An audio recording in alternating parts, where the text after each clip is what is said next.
Okay, the live stream has started, everybody. Thank you, Luann. So we'll just wait for our new chair, and we're waiting for some other members as well. So a couple more minutes.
Good afternoon, Andrea. I think Luann has this live on YouTube already, so we are expecting a few more people to join us, but you can get started whenever you're ready. Okay, Carrie, do you know, is Lori going to be joining, or have you not seen her today?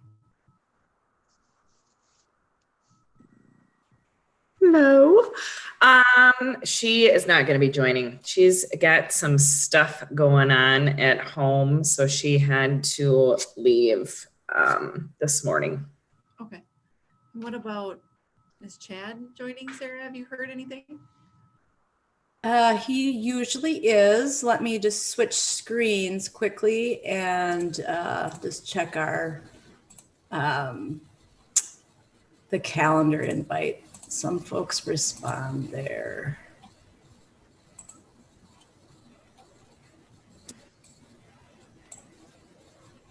All right, so it appears he did not respond on the calendar invite, so I'm not sure if he was planning on joining us or not. A lot of folks don't necessarily, accept those. It still gets on their calendars.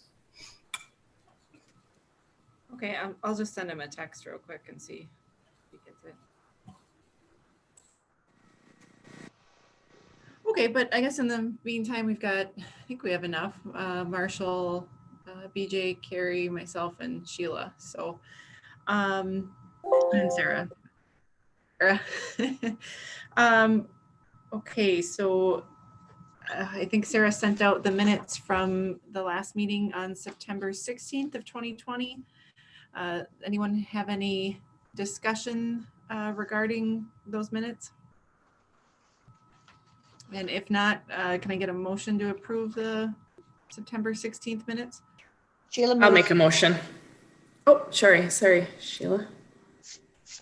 Sheila moved and Carrie, is that a second? Sure. Okay, so since there's no discussion, all in favor of approving the minutes from September 16th, 2020, signal by saying aye. Aye. And any opposition? Okay, so that's approved. Sarah, you want to move on to the staff report? Sure. Staff report, a couple things to highlight. We have our last quarterly CJCC meeting scheduled for November 12th.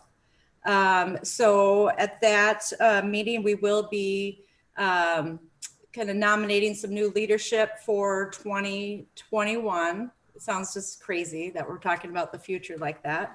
So Chris Corpola, as our vice chair, will become chair of the CJCC. So we'll be nominating a vice chair, and then just confirming our citizen members. We'll also have a report on some of the collaborative programs, the recidivism measures. So, very exciting information for some of you folks, but it is neat. So we do also have an OWI forum that I just wanted to make sure everybody's aware of. We'll be marketing that. So you should see it on the county Facebook, law enforcement Facebook, and different mediums, I guess. But the OWI forum is going to be November 10th at 6 o'clock. It's a virtual community forum. We held a couple of these last year that were really well attended virtually. So we're going to give it a go. And this year we're going to be focused on OWI. So really presenting some of our data, talking about the process, what happens when somebody gets an OWI, and then talking about those resources with the theme of make the safe choice. So OWIs are really an avoidable offense. So that should be good. And then I did queue up our data work group that met earlier this week. That this work group is really starting to take a look at the data. So if that's something that we want to start tracking more on a consistent basis, they're certainly willing to start incorporating that into our dashboards that go out each month. But we'll be talking more about that a little bit later when we talk about some data. But that is my staff report. If there's no questions. Okay.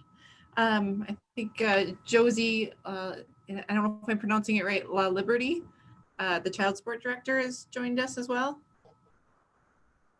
So welcome, Josie. Hello. And is it La Liberty? It is La Liberty. Okay. So La with like the Liberty Bell after it.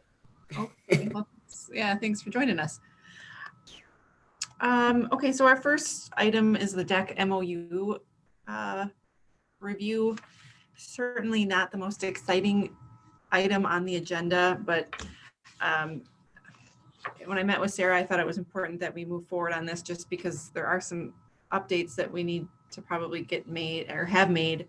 And I don't know if anyone has had a chance to review it, but I think the main thing is we have a new sheriff, so we should probably get Kevin Bigg to sign on this new MOU. And then, it also has the West Central Drug Task Force as a signature. I don't know what other individuals' thoughts are, but they're involved with providing controlled buy money, and I know Investigator Sampson and Investigator Knotts are part of it, but I don't see them having a real big role in DEC cases. Usually if they're in our county, Kyle or Mike Sampson are involved. So I would propose just removing them from, a signature. I highly doubt they would be coming to participate in our DEC program since they're rarely here. And when they are, it's usually for a pretty big drug bust. And it's not all that often. And then my other thing that I just thought was interesting was, I know we talked last time about how I think it's important for human services and law enforcement to meet to go over DEC cases. And page 3, the bottom of page 3 of the MOU indicates that the Dunn County DEC Alliance will meet a minimum of quarterly to review DEC cases and process with involved agencies. And so I don't think that's getting done. And I know there's been a lot of turnover, and then there's been COVID going on. But my thoughts were perhaps we should, Sarah, I know you send out these doodle polls and try to get dates going. I think it might be a good use to just get some dates scheduled, maybe in the next 2 quarters, and send out a doodle poll and get them scheduled so we can make sure that those get done. But I don't know, Carrie, you think there's a better way to do that, or if that's not possible given COVID right now, let me know. I'm trying to find where it says that. You said on bottom of page 3? Yeah. So the DEC Alliance, I'm just trying to get our semantics straight. That was really the smaller group of human service and law enforcement, correct? Of them meeting and talking about DEC cases.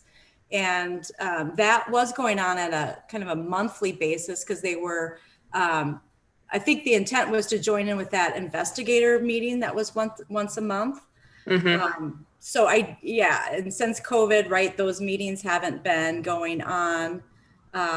So I would be happy to send out a doodle, but I think we'd want to connect with human services and law enforcement. Human Services and Law Enforcement has one scheduled for Okay. next. That's our alliance, right? Next week, I believe. I mean, I don't know if you guys feel like more people need to be a part of those, but I know that Chad and I did work together to get one on the schedule here. So I think it's sometime next week. Let me look.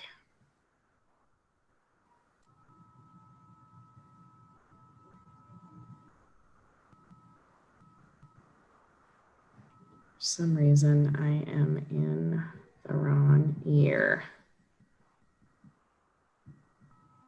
So I was plugging stuff into my calendar for 2021. It's crazy.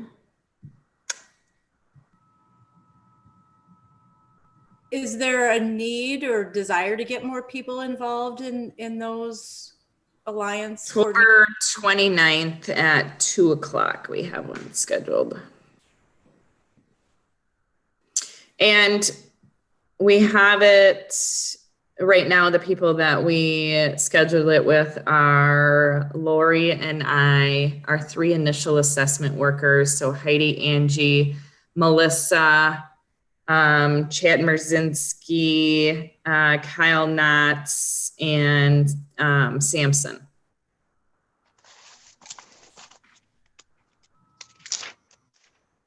I mean, I think that's the most important people that we would need. The only thing is, this DEC MOU includes Boyceville, Colfax. Doesn't include Elk Mound, right? Does it? I don't see Elk Mound on it, but it has Colfax and Boyceville. I wonder if at the time if Elk. Okay, can I ask you what MOU you're looking at? That's the 2017 is when we signed it. So the copy that you guys have, I do have the signature page. It just wasn't signed on that one. But that's when we initially took our older one and revamped it. And that's the one that's been in place since then. So it hasn't been updated since 2017. I was looking at a 2014 one. It's why I couldn't find that language. It's in the meeting packet that was emailed out. Sounds good. I just had pulled it up in my computer. Okay. Well, I think, and also the intent with the the alliance as well would be to pull in additional people as needed to talk about those cases. So I think you would pull in, potentially Boyceville or Elk Mound or some of those smaller jurisdictions if there was a case that you're working. But predominantly they're coming out of Menominee. Is that correct? I'm making an assumption. I don't know.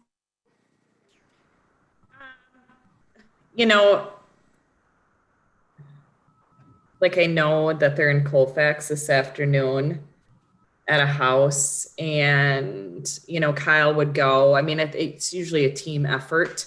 So if they are going into the villages, I think Kyle's usually along.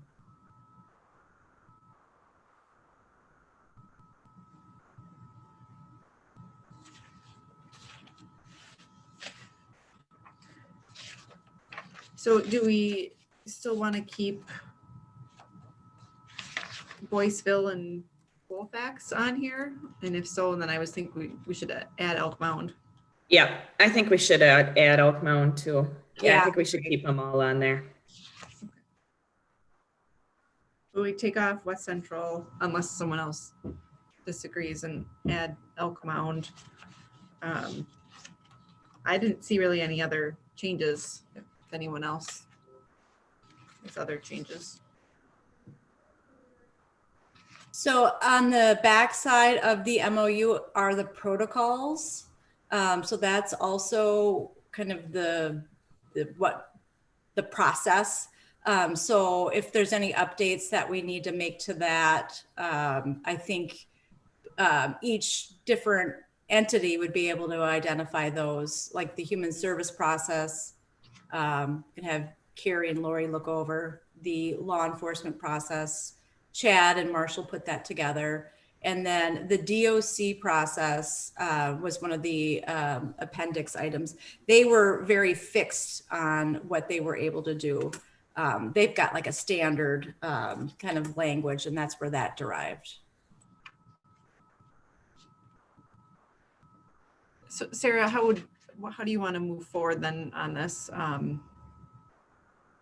I recorded the changes that you've already articulated, so I can update those. And then maybe if we could have Marshall and Chad just double check the appendix protocol. Carrie and Lori can double check theirs and let me know if there's any changes. Because I think what I sent out is the PDF. I've got everything on Word document, so it's real easy to change if there's any changes that need to be made.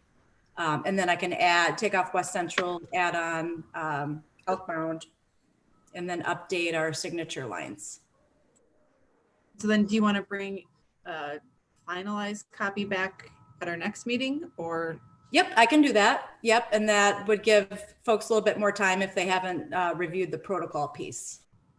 Okay.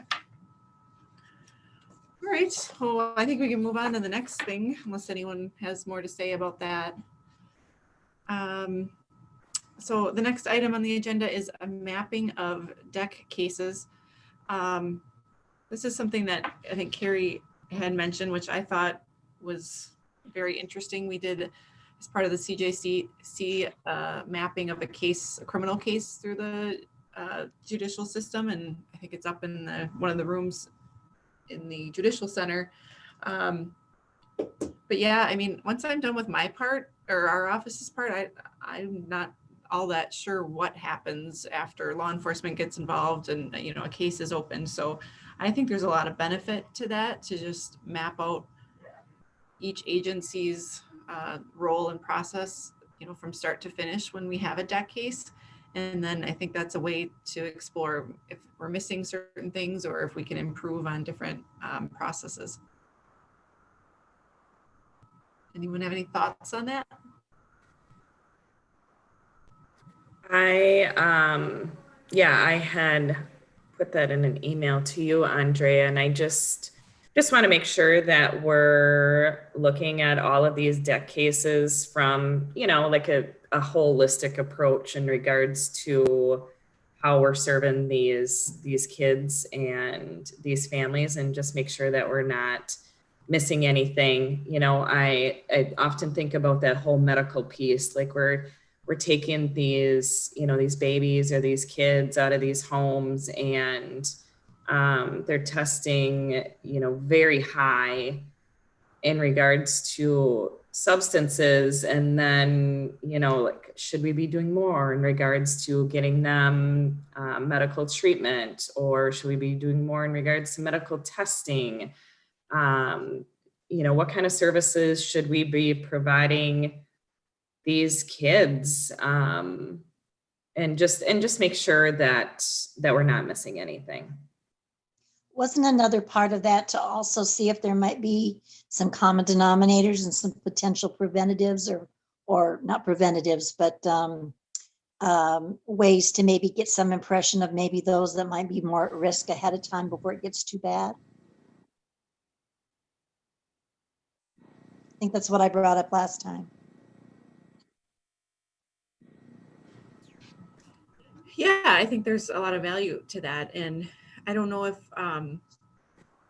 Sarah has any good ideas of how to crank that out, because I know it was quite a process for the criminal case. And I think we had someone come in, right, and actually help Yeah, us. we hired a facilitator for a full day.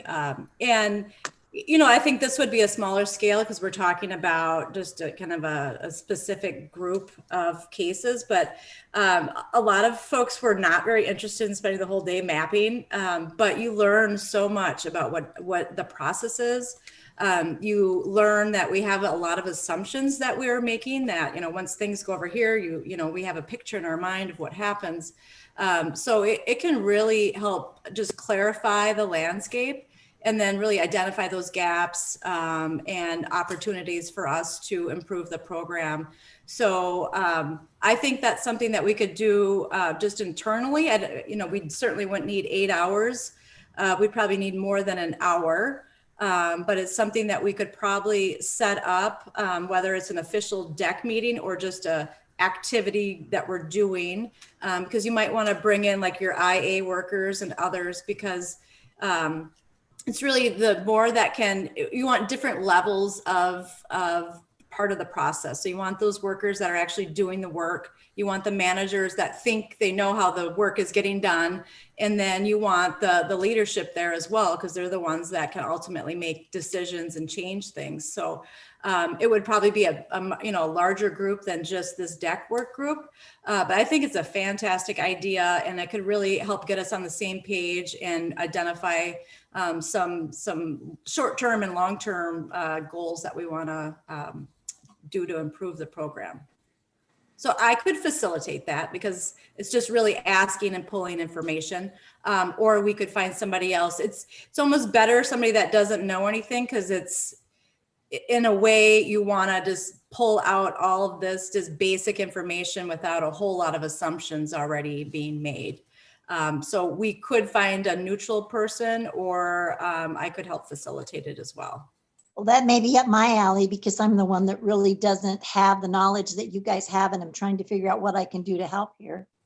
Perfect. Well, Sheila, I think you are a great resource for, you know, the school end, and I hear you're retired now, so congratulations on that. Thank you very much. But I think you Oh, have a I lot have of more time. you have a lot of contacts as to, you know, who we can hone into to gather some more information and data. Well, I guess what I was thinking is when I brought that up is let's say the demographic ends up being a common denominator, that there's something that's happened in the community. It's after some kind of pandemic or whatever, and that there is a certain demographic or a certain group that tends to be where those DEC kids are coming from. That maybe there might be some materials that could be prepared, or a flyer or something that maybe could be handed out by school counselors, by different individuals, to maybe go to some of those individuals before they get to the point where you're having to deal with them in that kind of way where you're moving kids. I don't know. And maybe I don't understand, but I'm just thinking that there might be a way that maybe we could help the kids before it gets too bad, if we have an idea of how we might be able to identify them ahead of time. Is that just not possible, or is that too much, or? I would defer to Carrie on that one. Well, I mean, I don't really want to predict in regards to, you know, what's going to come out of our mapping discussion, but I think, you know, that several different points could come out of it. And, you know, if we can come up with some ideas for prevention, I think that would be fabulous, but who knows? I know that these kids that are growing up in these households, I mean, these are future parents. So I think anything that we can do to serve them better when they're younger, you know, hopefully will change the trajectory of their lives in a more positive direction. Okay. Chad's now with us with a very fancy background. That's how the PD rolls. Chad, did you get a chance to look at the MOU at all? I feel like I'm in court and I'm Judge Peterson. You have to unmute yourself. All that. Yes, I know. I just saw that. Sorry. Yeah, I did look at the MOU. I didn't see anything that we needed to change or look to add anything or do anything different to it. Looked good to me. So I suggested maybe taking out the West Central Drug Task Force. Do you agree? Or why would you think that? well, I mean, I think if we've got our two members, the PD and Sheriff's Office, I don't know if we need Andy Falk to sign off on it, because I'm guessing if there's a DEC case, the PD or Sheriff's Office know about it. But if you think we should add them, you would know better than I would.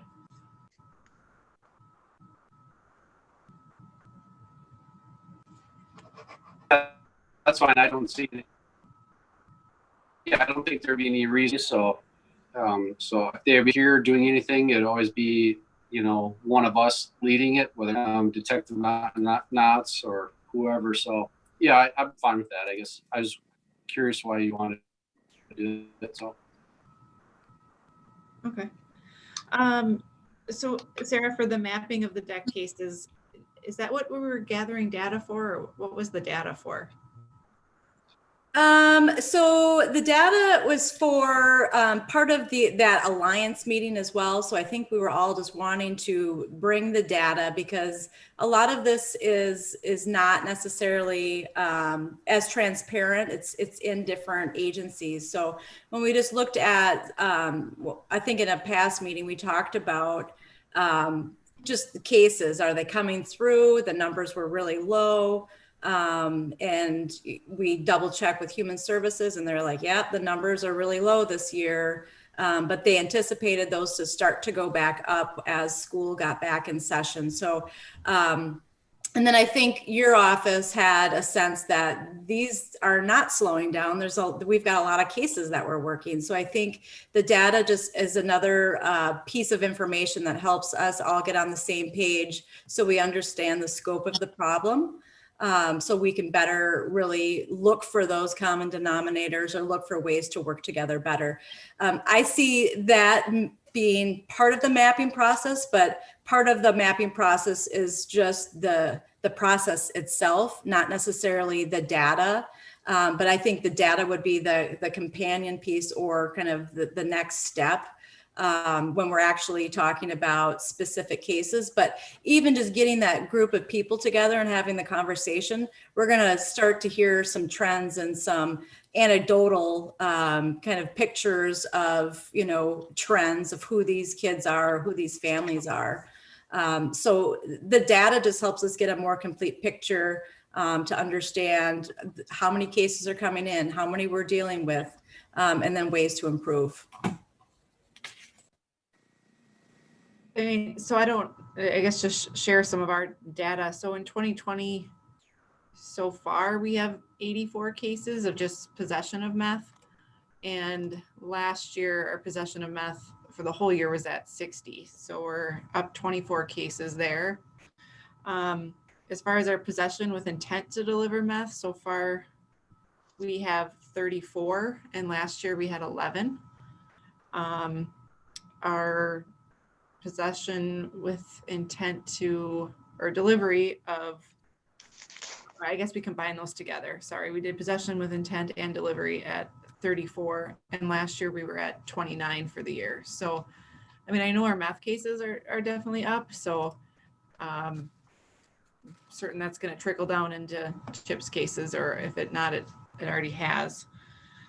So I guess, yeah, that would be interesting as part of the mapping to try to correlate, possession cases, and if we can try to gather more information as to, why the numbers are increasing, which I don't know if COVID is a big part of it or not. So as far as the mapping, Sarah, are you going to then contact each of us individually to set something up, or how do you? No, I think, part of the magic is we're all in the same room and we're sharing information and as it goes, and then somebody's facilitating, pulling it out, and then somebody's recording all that information. So then we have a product at the end of it. I guess I would propose that we probably maybe identify how much time we want to put towards that, and then just doodle for a date that we can at least get the primary people there. We want to get a bigger group, so it's also, you know, sending that out to additional people that we want to have join us. But at least that would get us, we've got a date, we're moving ahead. And then we can do the mapping and then correlate that data too. Sarah, who did you have facilitate when you did it before? I hired, it was a Stout professor that retired. So, or was between gigs or whatever. He was doing an evaluation. You know, I don't think it's a specialized job enough that we would need to hire somebody and pay $1,200 because the idea is it's just somebody that's willing to ask questions, even kind of those obvious questions, you know. So whether, you know, it's whether if Sheila's willing to do it, maybe her and I can team up to help facilitate. And we're really just kind of trying to get the information out of you guys in a general term, get you talking about the process and what you're looking for. But if there are other people that we want to kind of tap, like Charisse, we could ask her, maybe she'd do it pro bono or something. Or Kathy Asper over at Arbor Place, potentially too. She knows a lot about DEC. So, but I think it's something we could do without hiring somebody. Okay. But who else would you think we would want to include in that mapping? Josie, I'm just very unfamiliar with how child support interacts with DEC. I mean, do you have much interaction with these types of cases? Nope. Okay. She gets our placement emails when kids go into placement. That's what Josie gets. Right. So our involvement would be once it's a referable out of home placement, we determine what the birth parent's financial obligation should be to reimburse the county for the cost of the care that's being expended. Generally, they're the least productive cases we have. Well, who are you getting? Who's referring people to you to check out? Where the self-reporters? Who are those people? Yep. So Department of Human Services, their program is called EWISAQUIS, and when the out of home placement, whether it be a relative placement, so with a kinship care provider or a foster care placement, there's a series of this is very simplistic overview, but if it's a referable type placement, it will communicate with the child support agency's programming through overnight processing, and it will build a case. So for instance, if let's say dad previously or already has a child support order payable to the mother, and now the children are placed in out of home care, dad's order should be redirected to the county. It shouldn't be going to mom anymore. If he's paying it, it should be going to the county. And then we will also work to establish an order for the mother based on incomes and ability to pay, and keeping in mind, we don't want to interfere with potentially sabotaging any reunification plans that are in place by creating financial hardships for people, you know, that are already struggling. So. Okay, so I don't know if we would necessarily need Josie for this. Well, but I do think that's part of the process that we'd want to shed light on, even if it was that simplistic, you know, that's still part of the process. Okay. If we're going to go that deep into it, there's a lot of process then. Okay. Maybe we don't want to then. You But know, because there's a it's lot like, of- there's a oh, lot of EWIS overlap. also generates a referral to birth to 3 and to child support and to financial. And it's like, But that's part of what we're talking about when we're mapping it. So that is part of it. Yes. I mean, not You that think we're going so? into the weeds that, you know, this many people participated in birth to 3, or maybe we do, but that is part of it. Because then we look, because if that wasn't going on, maybe we want to say, you know, we got a gap here, you know? So I think that is part of what we talk about when we map it. okay. If we want to go that far in, then we're probably going to need quite a bit of time. It's not just going to be the point of access to initial assessment, bringing law enforcement on board, you know, sending our information over to the DA's office. I mean, it's going to be pretty involved then. Well, Carrie, do you see that there would be a benefit then when we're done with it? Even though it might take a lot of time, do you see some benefits? I totally do. I mean, I guess if we're really going to take a look at, you know, big picture, then maybe that's what we do. But my other thought is we might need to wait until COVID's over or whatever that looks like. So we're not trying to get a whole bunch of people into a Zoom meeting. Mhm. I think that would be hard to do for an extended period of time, unless we broke it up into different sessions or something, but that would just be a lot. Yeah, well, we can incorporate breaks and things as well. You know, I guess we did the full system in 8 hours. We could do like plan for a 4-hour and hope it ends earlier than 4 hours, and then build in like, you know, 10-minute breaks each hour, or at least 3. I think we need more than 2 hours, but less than 4 hours. It's just kind of a ballpark.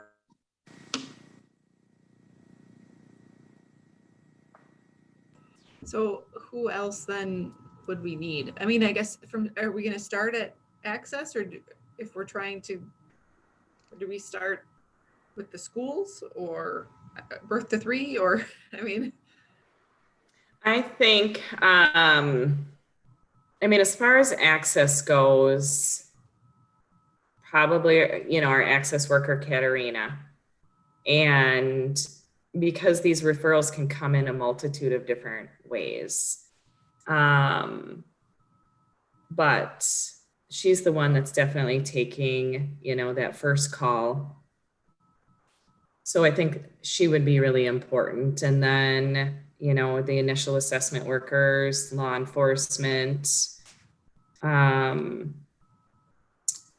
to think, you know, all of the different pieces of the puzzle that kind of go hand in hand. I mean, at the point of access, you know, we're also, if their kids, the alleged victims are in waiver, we're notifying waiver. If they're in CCS, we're notifying CCS. If they're in birth to 3, you're trying to collaborate with them.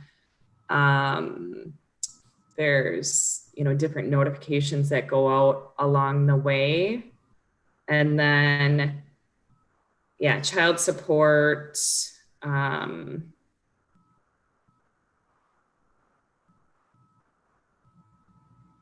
finance, trying to think. Would we want to Foster care coordinator, out of home care coordinator, you know, kinship care. So when they go back into school after they've been pulled out of their homes and they're in foster care, wherever they are, then who's doing the follow-up with them? Is it Right. Schools teachers, could be involved. counselors, the kinship, is it a whole bunch of people? So I can see where you're concerned about too many people, but I can see that a piece of this would be interesting to map out to see what happens. And, you know, especially if you're going to try and hope that they grow up to be citizens that are not repeating the behaviors.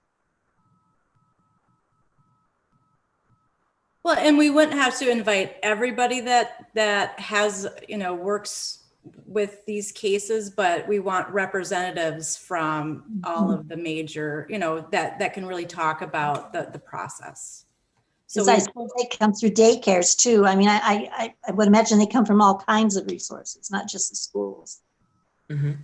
Right. Tons of different mandated reporters or just reporters in general. Mm-hmm. Neighbors, yeah. Carrie, do you think we need a guardian ad litem, or do you think Andrew can explain? I mean, Andrew is obviously very knowledgeable. The guardian ad litem might be able to bring a different perspective, maybe, you know? Yeah, I was thinking that might be good to have a guardian ad litem. Yeah. As far as law enforcement, are like Chad and Kyle sufficient, or do we need to branch out to other agencies or other processes? What do you think, Chad?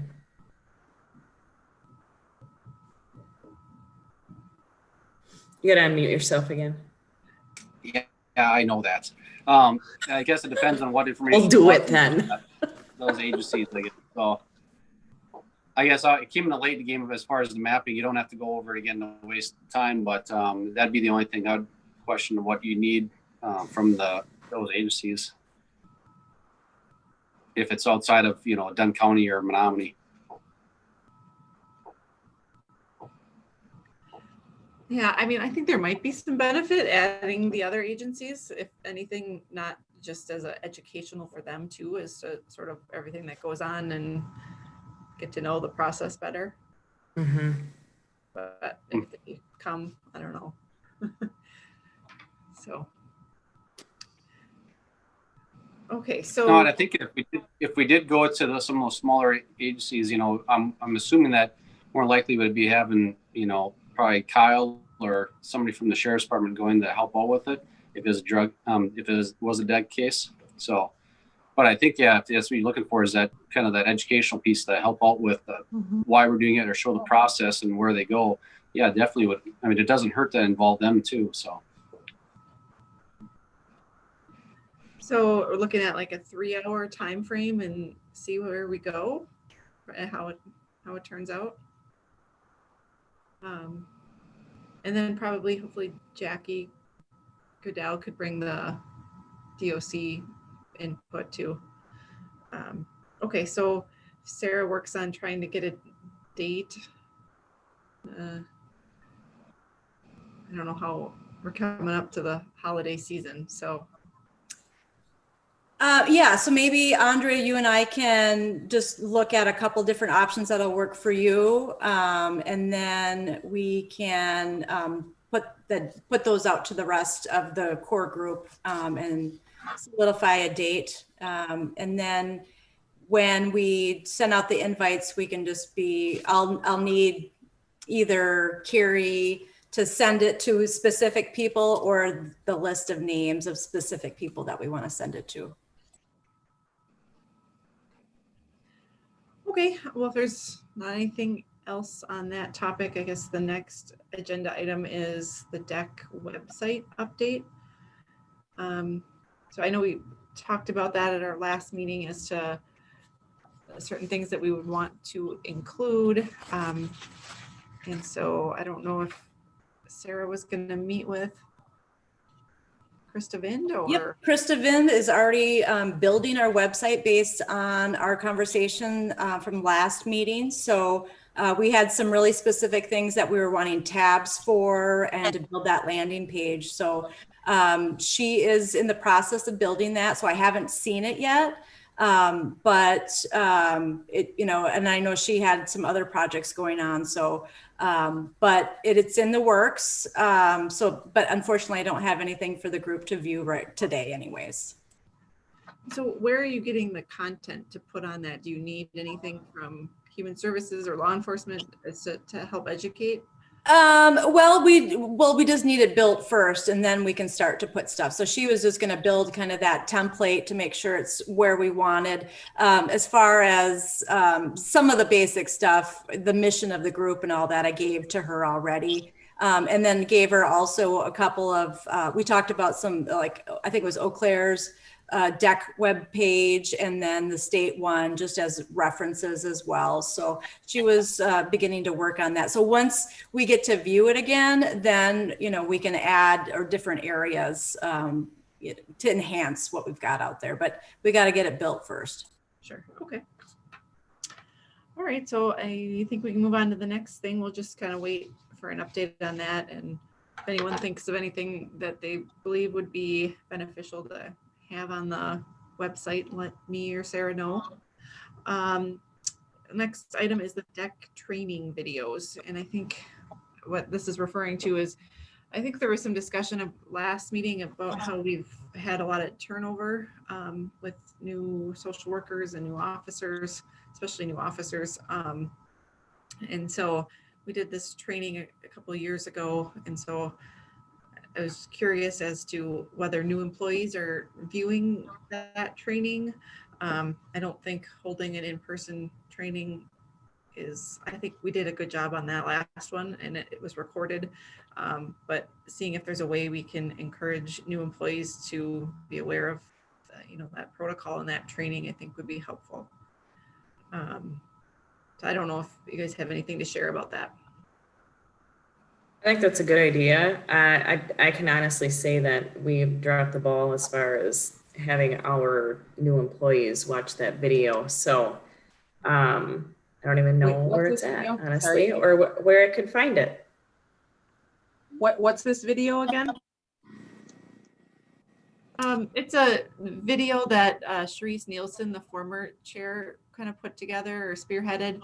It's got information, I believe, I think Marshall even spoke and Chad spoke and talking about the law enforcement protocol, what's a DEC case, what to look for, you know, how to report, and provides, I think it was a well done training about just kind of overview of the process in Dunn County to help educate others to encourage more reporting and more DEC protocol being followed on cases.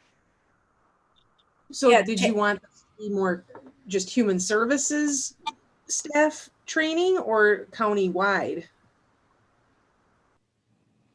Because I haven't seen it. I've been here 2 months and Yeah, we, at the time when we did the training, we did law enforcement and social workers. We did have other human services staff, right? Like birth to 3 workers and other people that were going into homes, correct? Yep.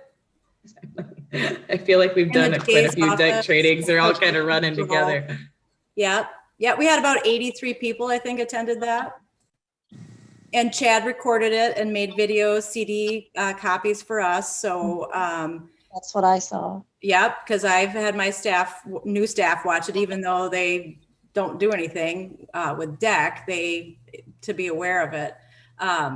But Chad, I don't know if you had more copies of that video, because we discussed we didn't want it on the website. We didn't want it just for the public to view. Right. That's why we put it on CDs.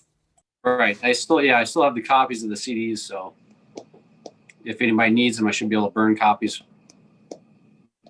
Perfect. Yes, I will need a copy. well, I'm 'Cause wondering. all of that information is still got to be, I mean, it's all very relevant still. Yeah, and I think it gives a good overview of what we do and what each agency has a process or what their hand is in the process. And I think it's I still think it's relevant. I don't think anything's changed in our process or what each agency does. So I'm going to probably say this wrong, but doesn't Dunn County have like an intranet or extranet or something where like our 2021 benefits stuff is, that's not accessible to the public? Could it go somewhere there? Be like a link where you'd have to sign on with a password. Yeah, I don't know. But I guess that would probably be allowable and accessible to Dunn County employees, but it wouldn't be to like Menominee Police or some of our other non-county. Okay. Right. But no, I think that's a good idea, potentially. Yeah. I know. Just about.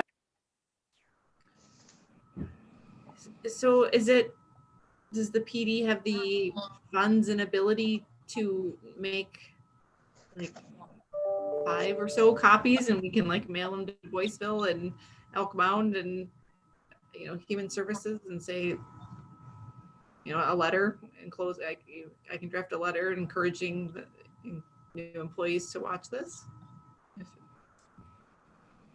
Yeah, I can bill you for that, my time and effort of making copies and get those out to the villages so that way they can, educate their staff. So I can pay $5. highlighters and pens. $100 an hour, Chad. yeah, I can do that. Yeah, Luann is saying it can go on the intranet and be only accessible to Dunn County employees. So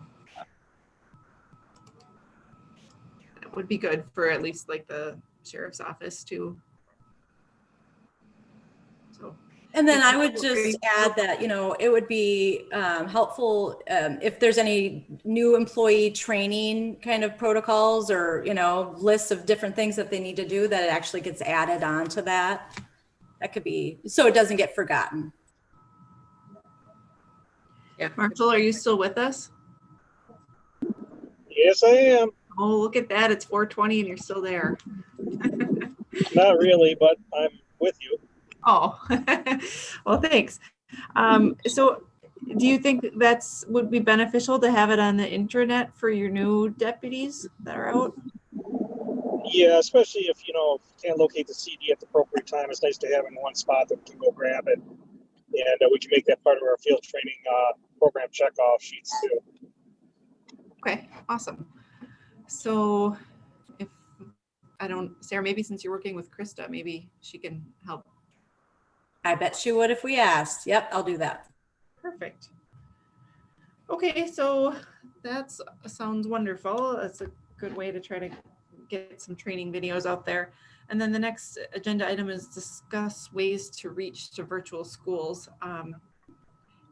It's really isn't an agenda item, it's just a discussion I kind of wanted to have. Is we have a victim in a case who is attending school virtually, and we had some discussion in our office as to how to ensure this kid is doing well, since the child's not going to school every day and isn't, checking in with teachers. Generally, we would, reach out to a school counselor and, say, stop by the class and talk to them or keep an eye on them. And I was just curious, I'm worried that there could be a lot of kids in need right now that aren't getting that attention, and our reports aren't getting made due to virtual. And so, I don't know if I have a solution to this problem, but I'm assuming it is a problem, and I was just curious if there's any solution out there, or if there's ways that these students are being reached who are attending school 100% virtually. Well, I think though, Andrew, I think that the principals of the different schools have to follow up on that for attendance purposes and funding and that kind of thing. So it's possible that it is already being done. It's something I could check out and see if there is a way where the virtual kids, because if it's true in the high school, it's true, all throughout. And then it's probably true also in Elk Mountain and Colfax, and that they have to follow up and maybe every now and then turn something in to let them know that they've truly been there and attended. So I think they do have to track it. I think they do need to know if they are truly doing the work or not. Sheila, do you know if anybody checks in with them? Like just as a little check-in, like, hey, how's it going? How are you doing? Some of them would. You would have your teachers, certain teachers that would go above and beyond. You would have your Mike Bergs and some of those guys that are out there that are working with some of the kids that you're going, initially might have gone to their classes before this happened, but there are some teachers I think that just do it. And then there are others that maybe don't. And so it might be something to find out through the principal, whether the principal puts that on their list of things to do or whether it's something they do above and beyond. And so I could try and find that out. Carrie, is your department seeing that as an issue or not? When kids weren't in school, our CPS reports were very down. So normally we would get about 65 reports per month. And when the kids weren't in school, we were getting about 36 on average per month. So practically half. So obviously we know that that abuse and neglect is still occurring, right? It just was not getting reported. Since September though, since the kids have been back in school, we're right back to where we were before, pre-COVID. So things are definitely on the uptick again. We're probably still missing, like you said, some of those kids who are, you know, virtual. But I guess, yeah, I'm not sure what to do about that during these crazy times. Yeah, and just to kind of add to that too, our numbers are for DEC cases are down quite a bit for law enforcement. We were 16 DEC cases last year for MPD and 5 for Dunn County. And this year we're at only 7 and Dunn County only has 1. And I know that during that time period of shelter in place, our numbers were pretty much non-existent. We weren't taking a lot of calls.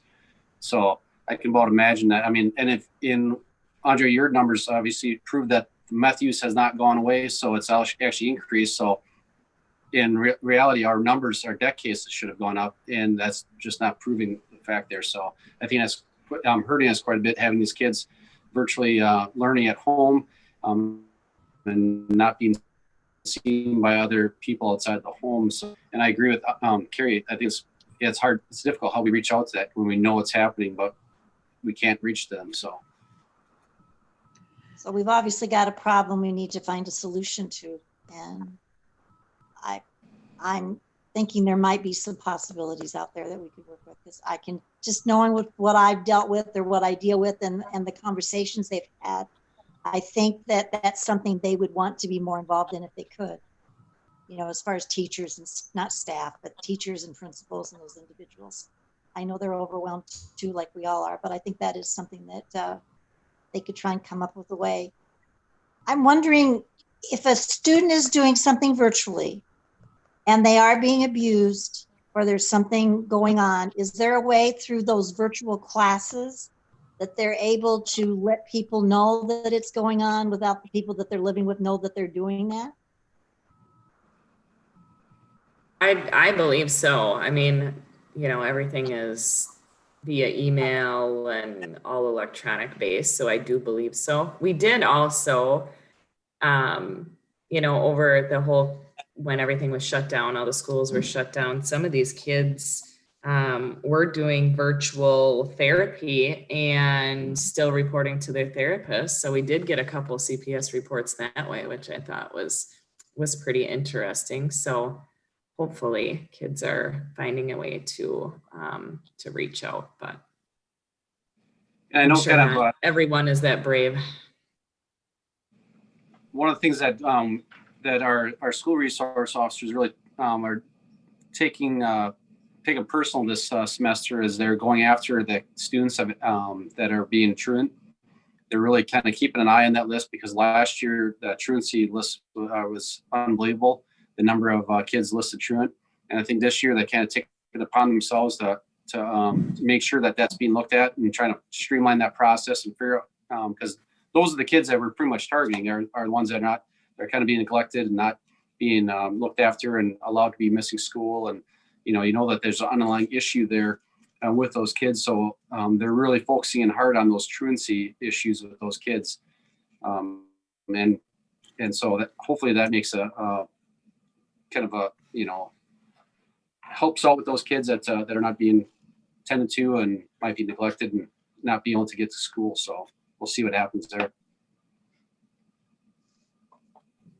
Yeah, Sheila, if you're able to reach out to any of your contacts just to kind of find out what the process is, how often, you know, are they actually having face-to-face Zoom contact with the student, and that'd be helpful.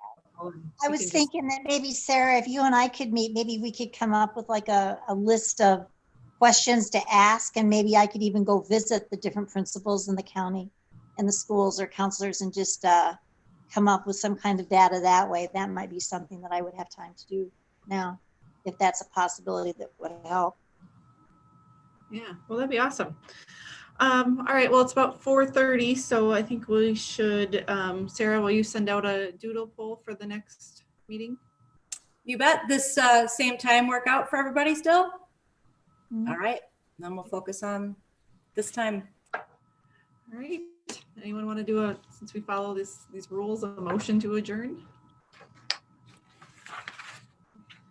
I'll make a motion. I'll second it. All right. Well, all in favor, say aye. Aye.